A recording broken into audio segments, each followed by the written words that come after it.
Monsieur Boite, vous avez dit lors du conseil municipal du 1er avril 2021, à propos du bâtiment communal du 8 rue Pierre-Brossolette. C'est au contraire une solution, une bonne solution choisie par la ville de Sevran pour rendre ce bâtiment à son usage d'habitation dans des conditions de solidarité normales, sans accaparement ou d'aucune façon, mais dans un cadre légal, républicain, et avec des logements qui soient dûment entretenus, ce que la ville n'était plus en état de faire depuis plusieurs années, compte tenu de l'état de dégradation du bâtiment. Ces propos sont mensongers, à moins qu'on vous ait caché la vérité sur la capacité budgétaire de la ville dans l'entretien de son patrimoine. En effet, la ville de Sevran avait les moyens, lorsqu'elle le souhaitait, d'entretenir ce bâtiment appartenant à la ville. Preuve en est la facture que nous allons vous dévoiler et qui risque de choquer bon nombre de téléspectateurs. Lors de l'entrée dans les lieux de l'un des habitants en situation d'urgence sociale en 2017, l'appartement qui lui avait été mis à disposition faisait mention, selon l'état des lieux établi, de peinture défraîchie avec quelques trous apparents sur les murs et de lino défraîchi ou en bon état. Cet appartement était un F3 d'environ 62 mètres carrés. La ville de Sevran a donc voulu procéder à la réfection du dit appartement afin que l'habitant puisse vivre dans des conditions dignes et décentes. Elle a fait intervenir une société qui a établi la facture suivante. Montant pour la dépose de l'ancien sol et pour la pose du nouveau, 16 002,95 €. Montant pour les travaux de peinture, 45 337,45 €. Ce qui fait un total hors taxe de 61 340,40 €. Avec une TVA à 10%, nous arrivons à un total de 64 774 € pour un F3 de 62 mètres carrés. Non, vous ne rêvez pas. Il s'agit bien de 64 774 €. Il n'y a pas ici d'erreur. Deuxième surprise de taille, la société a réalisé une remise à la ville assez surprenante. Savez-vous à combien s'élève cette remise faite à la ville? Je vous laisse quelques secondes pour essayer de deviner. 71% de remise. Pour arriver à un montant total TTC de 19 567,59 € de travaux. Non, vous ne rêvez toujours pas, c'est bien 71% de remise qui apparaissent sur cette facture. Chacun se fera son opinion sur une telle facture, que ce soit pour les montants ou la remise, mais tous les professionnels du bâtiment que nous avons interrogés ont été ahuris de telles sommes ainsi que de l'incohérence d'une telle remise. Peut-être que la société a sa manière bien à elle d'effectuer ses calculs. Rappelons tout de même que la ville de Sevran possède des services qui auraient pu largement alléger la facture en réalisant une partie des travaux. Elle n'aurait eu que les matériaux à acheter, la main-d'œuvre étant déjà prise en compte dans la charge salariale. Cette facture nous démontre que la ville de Sevran avait donc les moyens d'entretenir ce bâtiment lorsqu'elle le souhaitait et que cela ne relevait pas d'une incapacité financière. Cela relevait simplement d'une volonté délibérée du nouveau maire de ne pas orienter certaines finances de la ville dans le domaine de la dignité et de la sécurité, mais plus dans l'expulsion de familles déjà fragilisées. Je vous laisse en juger par vous-même, monsieur Boite. On sait également que monsieur Blanchet a affirmé avoir dépensé près de 100 000 € pour faire évacuer ce bâtiment et le murer. Voilà donc la somme que monsieur Blanchet a pris des deniers de la ville, donc aux Sevranais, pour faire expulser des personnes vulnérables pour murer le bâtiment. Dans quel objectif? Une soi-disant insécurité dans le quartier? Une volonté de reloger des enseignants comme il a osé le prétendre en justice pour obtenir l'expulsion de ces personnes? Ou plutôt un projet financier qui n'aurait pu aboutir sans vider le bâtiment de tous ses occupants? Certains nous traitaient de menteurs lorsque nous affirmions dès 2019 que la ville voulait vendre le bâtiment. Mais le temps nous a donné raison.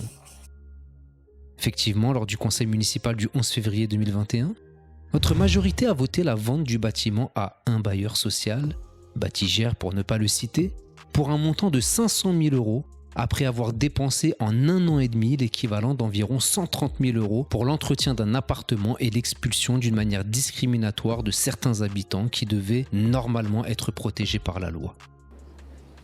Nous avons 34 pour, 2 contre et 9 abstentions. Non, vous ne rêvez toujours pas, chers téléspectateurs. 500 000 € uniquement pour tout un immeuble complet de 9 appartements sur une parcelle de plus de 500 mètres carrés, sachant qu'un terrain nu de surface constructible équivalente sur Sevran coûte environ déjà 250 000 €. Monsieur Boite, vous voyez bien que Monsieur Blanchet n'hésite en aucun cas à discriminer et à réaliser des escroqueries au jugement pour arriver à ses fins. Malgré cela, on vous compte toujours parmi ses soutiens.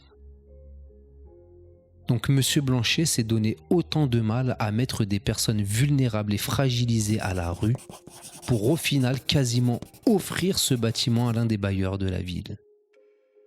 Ces mêmes bailleurs qui, pour certains, bafouent sans cesse la dignité de nos concitoyens sevranais et contre lesquels vous ne luttez pas efficacement lorsque cela est nécessaire. La ville a pourtant osé réitérer récemment sa campagne de communication, prétextant qu'elle luttait contre l'habitat indigne. Pourtant, aucune des familles que nous mettons en lumière dans nos vidéos et dont la dignité est bafouée ne s'est vue accorder la protection juridique nécessaire que détient M. Blanchet. De quelle manière luttez-vous contre les logements incompatibles avec la dignité humaine, hormis la mise en place du permis de diviser et de louer que vous avez même du mal à tenir ? Cette communication n'est, comme son nom l'indique, qu'une campagne de communication, dont les actes sont bien loin d'être à la hauteur.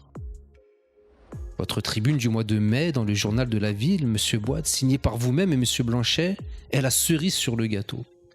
Vous rédigez « L'urbanisme est un outil indispensable au développement harmonieux d'une ville. Trop de communes ont livré aux promoteurs de précieuses parcelles sans consulter les habitants ni considérer leurs intérêts à long terme. Pour chaque logement qui sort de terre, il faut anticiper de nouveaux besoins en services publics, en voirie, en équipement, etc. L'urbanisme ne se résume pas à construire des logements et des écoles. Il consiste en une volonté d'assurer le bien-être des habitants et d'améliorer les rapports sociaux en préservant l'environnement. Depuis notre élection, il y a 9 mois, c'est l'esprit qui guide notre majorité. N'en avez-vous pas assez de prendre les Sevranais pour des idiots ? Pensez-vous que vous pourrez les berner indéfiniment sans qu'ils ne se rendent compte de rien ? Avez-vous consulté les Sevranais pour livrer aux promoteurs et aux bailleurs les parcelles du centre-ville, celles de Westinghouse, celles du 8 rue Pierre-Brossolette et tant d'autres encore ?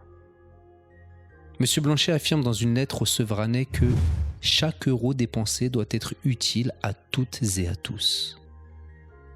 La gestion et les dépenses relatives à ce dossier l'ont-elles été ? Non, bien loin de là. Dans ce même tract, nous voyons bien que le logement indigne ne fait aucunement partie des priorités de la majorité actuelle, car aucune mention n'y est faite, tout comme dans la lettre faisant mention du budget de la ville. La protection de la dignité de l'habitat possède une valeur comptable dépréciée par la sensibilité de la majorité actuelle. Monsieur Boite, je vous demande donc de prendre le temps de la réflexion et d'une analyse plus profonde la prochaine fois avant de prendre la parole. Et méfiez-vous, c'est un conseil, car je crois que vous n'êtes pas au courant d'un certain nombre de graves infractions pénalement répréhensibles commises par Monsieur Blanchet dans la gestion de ce dossier. Ne vous en faites pas, nous vous en informerons en temps et en heure. Que les Sevranais soient assurés de notre détermination sans faille à poursuivre notre mission de contrôle vis-à-vis des agissements de votre majorité qui n'en est pas une, car rappelons que le suffrage universel nous a démontré que vous étiez une majorité minoritaire ayant obtenu un nombre de votes inférieur à l'ensemble de l'opposition réunie. Nous ne cesserons de mettre en lumière toutes les incohérences et impertinences liées à une gestion parfois catastrophique du bien communal, censée pourtant apporter sécurité, dignité, solidarité, égalité et émancipation à l'ensemble des Sevranaises et Sevranais. D'autres vidéos en ce sens suivront bientôt. À très vite.